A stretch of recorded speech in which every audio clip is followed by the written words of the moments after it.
Bonjour, vidéo T0010A, enfin je sais pas s'il y aura une B, sur les cuves Jobo. Alors, les cuves Jobo sont pour moi les meilleures cuves utilisables pour le développement des films argentiques. Alors, voilà. Euh, J'ai plusieurs cuves différentes. J'ai commencé comme tout le monde avec une Peterson parce qu'on me dit mon coco, vas-y, tiens, prends une Milford, prends une Peterson, puis tu verras, ça sera bien. Et puis en fait, non, il y a mieux. Il y a mieux. Voilà. J'ai des cuves en inox, Kinderman, j'ai des cuves Ilford en inox, j'ai des cuves chinoises en inox. C'est pas facile à charger, c'est pas, enfin je trouve que ça n'est pas facile à charger, je trouve que c'est bruyant à l'utilisation et je trouve que c'est ennuyant. Il y a deux façons de développer ces films. Il y a la méthode par retournement et il y a la méthode par rotation. Alors par retournement, bah, on prend sa cuve, hop, et puis on la retourne pour l'agitation et puis on la pose. Et, euh, et donc on va trouver des temps de développement vous disant voilà agitation 3 minutes, agitation pas 3 minutes, agitation 30 secondes la première minute, puis 10 secondes, 20 secondes toutes les minutes ou toutes les 3 minutes, toutes les 4 minutes pendant 10 minutes par exemple. Hein, donc ça on va trouver ça sur un, un forum, on va trouver ça dans les notices des révélateurs, on va trouver ça dans les notices des révélateurs essentiellement. Voilà. Et on va trouver ça aussi sur Digital Trust qui regroupe tous les temps de développement de tous les films avec quasiment tous les révélateurs. Voilà. De quasiment tous les films avec quasiment tous les révélateurs. Voilà. Donc je mettrai un lien dans la description et voilà. Et il y a une autre façon de développer qui est la par rotation. Voilà. Et Jobo fait des machines pour développer par rotation et leurs cuves sont bien plus souples d'emploi quand on développe en rotation. Mais on peut développer par retournement avec une cuve Jobo, il n'y a aucun souci là-dessus. Simplement, comme elles sont faites d'abord pour être utilisées par rotation que par retournement, elles ont des volumes qui peuvent être rapidement beaucoup plus importants que la Peterson. Parce que grosso modo, la Peterson, ça fait le volume de ça. Voilà. Dans une Peterson, par retournement, vous développez deux films. Voilà. Dans cette cuve-là, je peux mettre jusqu'à 3, je peux mettre 5 films. Non, celle-là, je dois pouvoir mettre 6 films 135 dedans. Voilà. Et donc, du coup, alors, est-ce que c'est la bonne? Non, celle-là. Ouais, dans celle-là, je peux mettre 3 films en format 120.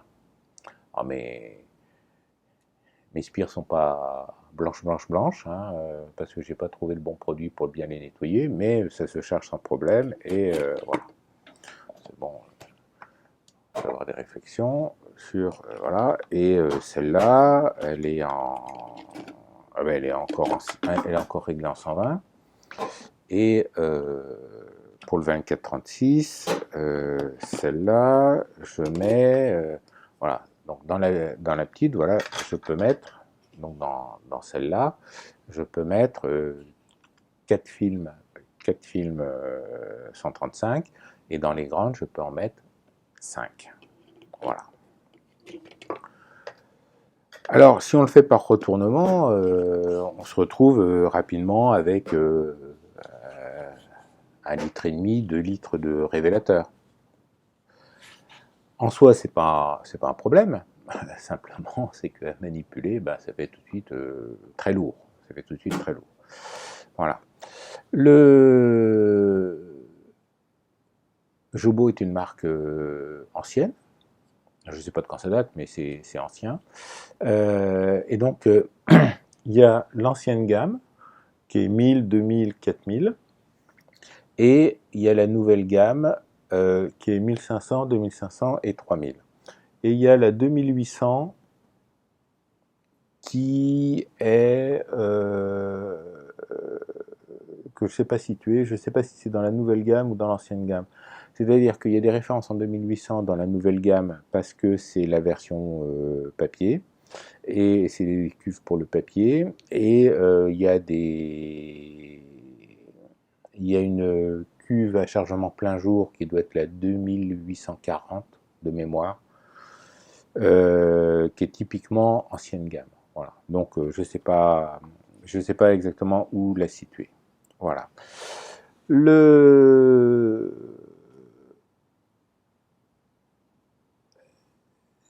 Les nouvelles gammes se reconnaissent parce qu'elles utilisent le même bouchon, ce même bouchon de petite taille. Voilà. Alors que les 1000, 2000, alors les 1000, j'en ai jamais vu, mais des 2000, j'en ai utilisé. C'est un grand bouchon, c'est un grand béret qui vient sur le dessus. Voilà. Donc,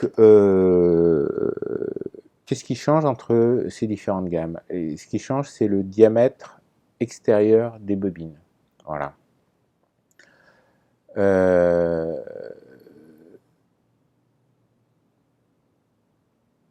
et donc, du coup, il faut faire attention quand on va acheter des spires et quand on va acheter des cuves, pour que les spires rentrent dans les cuves. Vous voyez, ça c'est une spire Jobo, c'est sûr que ça ne va pas rentrer dedans.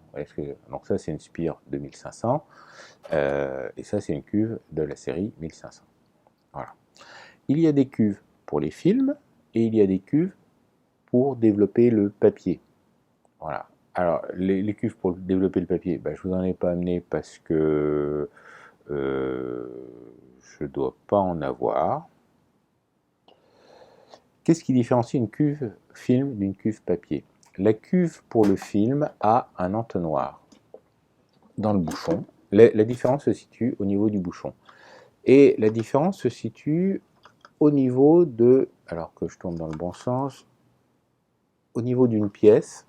Alors, ce n'est pas des choses que je démonte souvent, donc, et que je vous déconseille de démonter.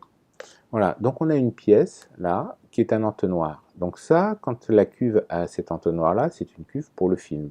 Si c'est une cuve pour le papier, il y a une espèce de grand gobelet. C'est une espèce de grand gobelet qui se met à la place. Voilà. Fais la mise au point, Coco. C'est une espèce de grand gobelet qui se met à la place. Voilà. Donc, vous allez pouvoir trouver sur eBay éventuellement les entonnoirs à part. Donc, si vous êtes faire filer une cuve papier, et bien déjà, il faut l'entonnoir. Voilà. Donc, il y a un système à baïonnette à l'intérieur. Ça se remonte relativement facilement. Voilà. Et ça fait ça. La deuxième chose qui fait une cuve film, c'est l'axe. C'est au niveau de l'axe. Voilà.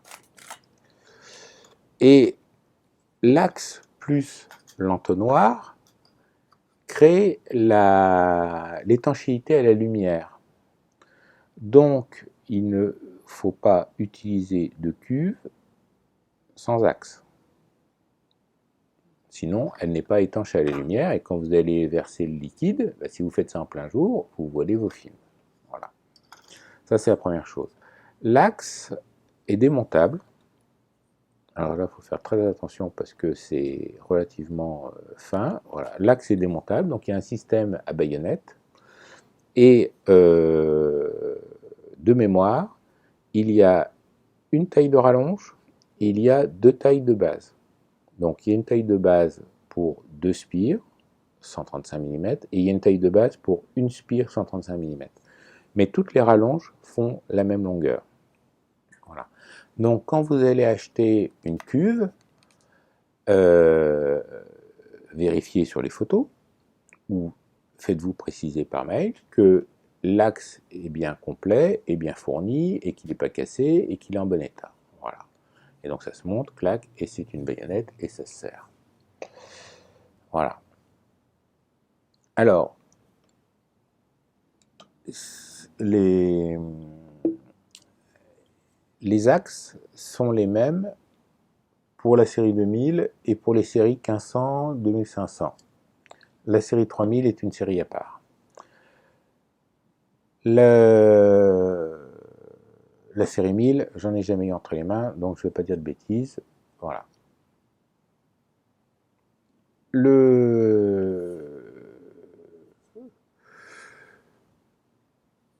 Les cuves sont... c'est un système modulaire. C'est un système modulaire qui permet d'adapter les cuves à ses besoins. Alors personnellement, moi, j'en avais assez de monter, démonter les choses et ainsi de suite. Donc du coup, j'ai gentiment j'ai multiplié les cuves et ainsi de suite. Parce que par exemple, vous voyez, passer la cuve l'aspire de 135 à 120 m'ennuyait, donc j'ai acheté suffisamment de spires pour les avoir avec dans le format, et quand je fais du 120, bah, je prends ma cuve 120, et puis quand je fais du 135, je prends ma cuve 135. Voilà. Et je développe par rotation. Alors je développe par rotation, mais pas avec une machine Jobo, parce que je trouve les machines Jobo encombrantes. Donc ça prend de la place. Voilà. Bon, moi j'utilise un Rotocuve AL, qui est une petite machine toute simple et sur laquelle je pose ma cuve et elle tourne et ça marche très bien. Alors, donc c'est 2 cylindres qui tournent et ça fait tourner la cuve. Et donc du coup, pour les agitations et choses comme ça, on trouve rarement les temps pour les agitations par rotation. Et donc du coup, moi avec le rotocuve, grosso modo, ça correspond au temps par retournement, avec une agitation du genre de 10 secondes par minute ou des choses comme ça. Voilà, 10 secondes, 20 secondes, et je trouve que ça marche très très bien. Autre accessoire intéressant, c'est le petit bout de plastique rouge. Le petit bout de plastique rouge que l'on voit là. Alors ça va être très... Alors quand vous allez acheter des spires, et ben, des fois il est avec, des fois il n'est pas avec. Et on peut l'acheter à part. Et quand on l'achète à part, on se dit que quand même ils exagèrent de vendre ce bout de plastique-là, y compris pour les Chinois. Donc c'est quelque chose qui se clipse sur la spire, qui se déclipse sur le côté, et ça permet de mettre bout à bout sur une même spire 2 films 120. Donc ça c'est intéressant pour le 6.6. Voilà, pour le film 120, c'est intéressant pour le film 120. Pour les formats 6.6, 6.9, 6.12 et ainsi de suite. Parce que du coup, bah voilà, dans ma cuve, je développe 6 films en même temps, par rotation. Et là, du coup, comme c'est par rotation, le niveau n'a besoin que d'aller jusqu'au niveau de l'axe, à peu près, puisque ça tourne.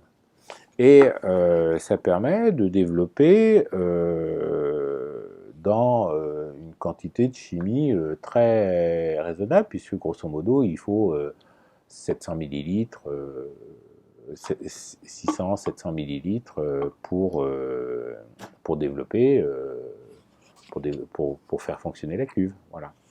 Alors, c'est-à-dire la même quantité de chimie que vous mettez dans une Peterson. Une Peterson, c'est 600 millilitres. Alors, ça offre plusieurs avantages. Bah, déjà, je peux faire 6 films au lieu d'en faire 2, parce que dans une Peterson, même pas. Dans une Peterson, je peux mettre qu'un seul film 120. Alors, si je fais la manip d'essayer d'en mettre 2, mais comme la spire Peterson n'a pas ce petit ergot en plastique rouge, et ben, il faut scotcher les 2 films bout à bout pour mettre 2 films. Donc je pourrais faire 2 films 120 dans 600 ml. Là, j'en fais 6. Voilà. Alors bien sûr, il faut tenir compte que les temps et tout ça sont donnés en général pour les Peterson.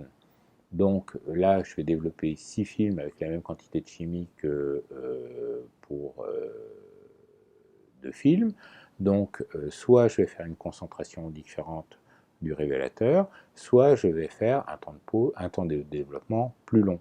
C'est pour ça que, bien que j'ai une agitation continue et donc, du coup, plus virulente, qui va accélérer le processus, comme je fais une plus grande surface, et ben, l'un compense l'autre, du fait de la plus grande surface de film à traiter. Voilà. Donc, comme d'habitude, c'est le genre de truc, c'est difficile de vous dire faites ci, faites ça, des choses comme ça, parce que il y a des gens qui aiment les négatifs bien denses, il y a des gens qui préfèrent les négatifs pas trop surdéveloppés, et ainsi de suite.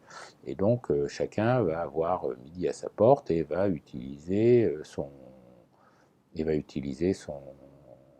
va trouver ses temps de développement, ses temps de développement, son révélateur, sa chimie, sa concentration, qui lui plaît bien. C'est pour ça que sur les forums, quand il y a des gens qui disent ah tiens j'aimerais bien essayer tel film, j'en ai acheté deux, bah, avec deux films tu fais un essai en 24-36, parce que dans ta Peterson tu mets deux films, toi, tu les développes en même temps et ainsi de suite. Sachant que pour un même temps de développement et un même révélateur et une même concentration, mettre un film ou deux films dans la cuve va pas vous donner le même développement. Tout simplement parce que vous allez avoir une quantité de perlimpinpin qui développe le, le film deux fois plus grande quand vous ne mettez qu'un seul film dans la cuve. Voilà. Donc c'est pour ça que, surtout au début, eh bien, essayez de faire des séquences de développement toujours identiques. C'est-à-dire que si vous avez une cuve où vous mettez deux films, eh bien, vous développez toujours deux films par deux films. Et si un week-end, bah, vous n'avez fait qu'un film, eh bien, au début, ça va pas être évident au début ou les premières fois, d'obtenir exactement le même développement habituel, parce que tout d'un coup, vous n'aurez mis qu'un seul film dans votre cuve, alors que d'habitude, vous en mettez deux. Voilà. Et ça influence le résultat obtenu. Voilà. Alors les cuves, les spires, donc on continue sur le truc. Donc là, c'est une série 1500. Je vais vous présenter la série 2500 tout de suite après. Donc la série 1500, comme la série 2500, utilise ce bouchon qui est avec une membrane souple qui est destinée dans les développements couleurs à pouvoir compenser un échauffement de l'air, une dilatation et ainsi de suite. Voilà, donc quand vous faites alors en noir et blanc, je ne l'ai jamais vu popper, hein, mais voilà.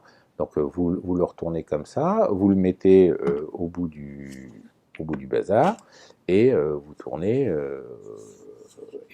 votre cuve, soit par retournement, soit par rotation. La rotation peut se faire de deux façons différentes. Alors, c'était adapté aux machines Jobo.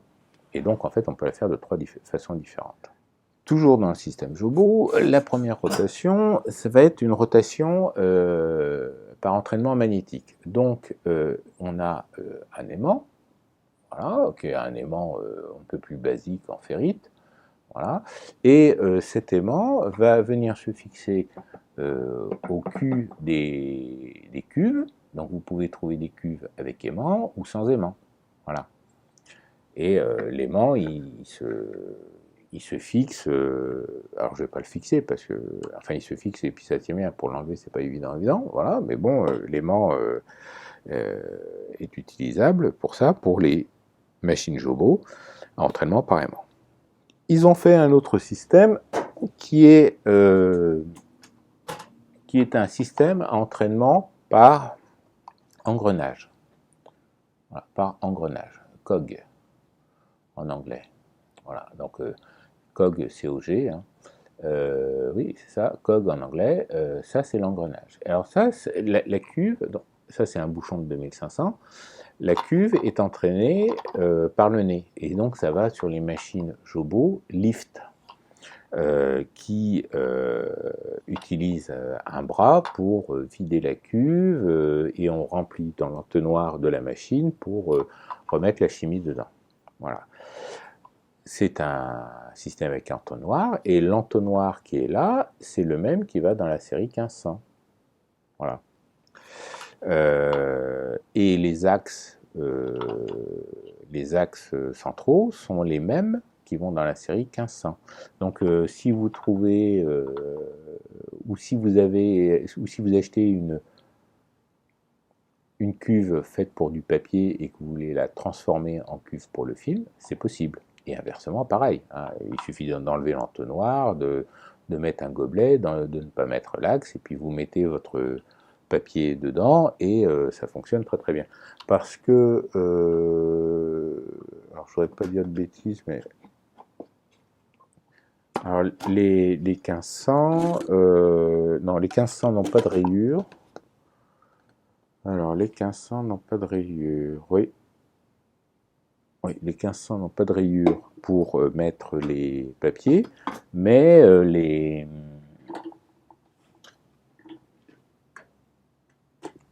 2500, ça dépend du modèle. Parce que là, vous voyez, j'ai une 2500, et alors je ne sais pas si on va bien le voir à l'intérieur, ça va pas être évident, parce que là, il faut faire rentrer la lumière. Vous voyez, il y a des cannelures sur le côté. Alors voilà, il y a des cannelures sur le côté, et ça permet dans le noir, de plaquer sa feuille de papier pour pas qu'elle glisse, hein, et ça permet de développer des formats papier, par exemple. Voilà. Bon, on continue. Alors, le système COG est un engrenage qui vient se fixer sur le bouchon standard. Voilà. Et donc le système COG et le diamètre du bouchon standard est le même pour la série 1500 et la série 2500, puisque de toute façon ils partagent le même bouchon caoutchouc. D'accord ? Donc comme c'est le même, le COG est le même. Alors, le COG peut être monté sur n'importe quel bouchon standard une fois. Il peut être démonté une fois. Donc, à vous de choisir. Donc, si vous trouvez une spire, alors ce que je veux dire, c'est si vous trouvez une cuve avec un COG et que vous ne comptez pas acheter la machine qui utilise le COG et que vous voulez l'utiliser par retournement, vous pouvez enlever l'engrenage. Mais vous ne pourrez pas le remonter. Voilà. Alors on trouve, alors vous ne pourrez pas le remonter tout simplement parce que c'est un système dont l'étanchéité repose sur des états de surface parfaits et alors je vais dire ça fait une sorte de soudure froide. Ça ne va pas jusqu'à la soudure, mais si vous le démontez et le remontez plusieurs fois, il y a de très très fortes chances que ça ne soit plus étanche. Voilà. Et donc du coup, vous n'aurez rien gagné par rapport à... et il y a des gens qui vont vous vendre l'ensemble complet tout seul. Voilà. Donc à la limite, si vous voulez avoir une cuve à la fois utilisable par retournement et à la fois utilisable par rotation par le COG, eh ben, acheter un deuxième bouchon ou acheter une deuxième cuve. Moi, c'est pour ça que je me retrouve avec plein de cuves. Voilà. Donc, comme j'ai la machine Jobo qui a l'entraînement et ainsi de suite, je n'ai pas transformé ce bouchon-là parce que la cuve 2500, je m'en sers que pour le 4-5 pouces et puis je m'en servais pour le film 120.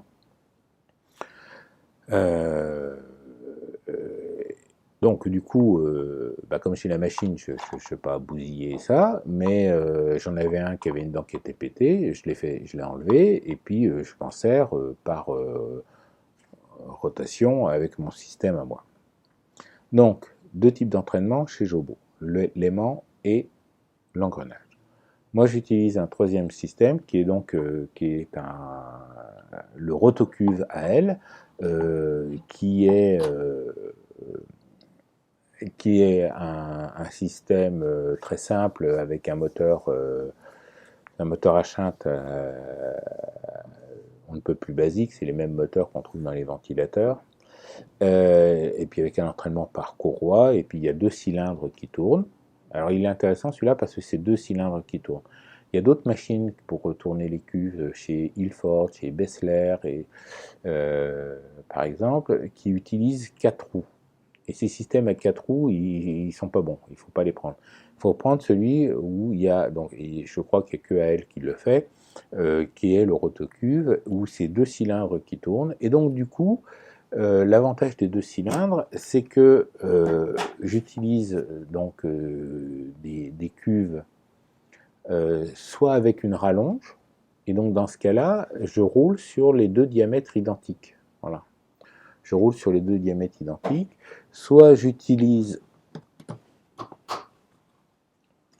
une cuve, voilà, mais cette cuve-là est parfaitement cylindrique. Elle est parfaitement cylindrique. Et donc, du coup, ça va, elle va bien. Mais par exemple, si j'utilisais juste cette portion-là, eh bien, cette portion-là, elle tournerait mal parce que, bon, bien qu'elle soit parfaitement cylindrique, elle serait à cheval sur mes cylindres et ça irait pas bien. Donc, j'ai que des cuves avec une rallonge, hein, pour pouvoir avoir 2 diamètres identiques qui tournent bien.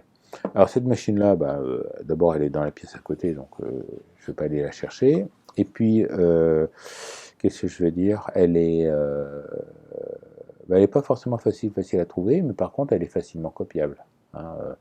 Alors ça, je ne dis pas que ça va être bon marché de le faire, mais à mon avis, on trouve dans un catalogue des rouleaux transporteurs motorisés, et voilà, c'est fait. La vitesse de rotation, et alors, et donc, développement par rotation, il y a le problème de la vitesse de rotation. Les machines Jobo entraînent par l'axe, que ça soit maintenu par un aimant ou que ça soit avec comment s'appelle, l'engrenage. Le référentiel utilisé pour faire tourner la cuve, c'est l'axe de la cuve. Alors que le rotocuve à elle, qui utilise des cylindres, lui utilise la périphérie. C'est-à-dire que la cuve, par exemple ça c'est une cuve de 1500, hein, elle a un plus grand diamètre que la cuve 1500. Si je fais tourner avec la même vitesse au niveau de l'axe la cuve de 1500, je vais avoir une vitesse périphérique beaucoup plus importante que sur la 2500 que sur la 1500. Alors qu'avec mon système de rotocuve, comme j'entraîne par la périphérie, et que le rouleau tourne lui toujours à la même vitesse, et bien quel que soit le diamètre de la cuve, j'ai toujours la même vitesse périphérique au niveau de mon film. Et donc je n'ai pas remarqué de variation de temps de développement entre une 2500 et une 1500. Alors que quand on utilise les machines Jobo, il faut adapter la vitesse de rotation au diamètre de la cuve. Voilà. Donc ça fait une source d'erreur, un souci en moins. Voilà. Donc, pour finir sur les 1500, donc il y a 2 modules de base. Alors celui-là, il n'a plus son étiquette. Donc il y a le 1520 et l'autre, ça doit être 1510. Donc le 1510, il fait une pellicule 135 mm, point barre. Le 1520 peut faire 2 spires 135 mm ou une spire 120. Donc ce qui fait qu'on peut développer 2 films 135 avec ou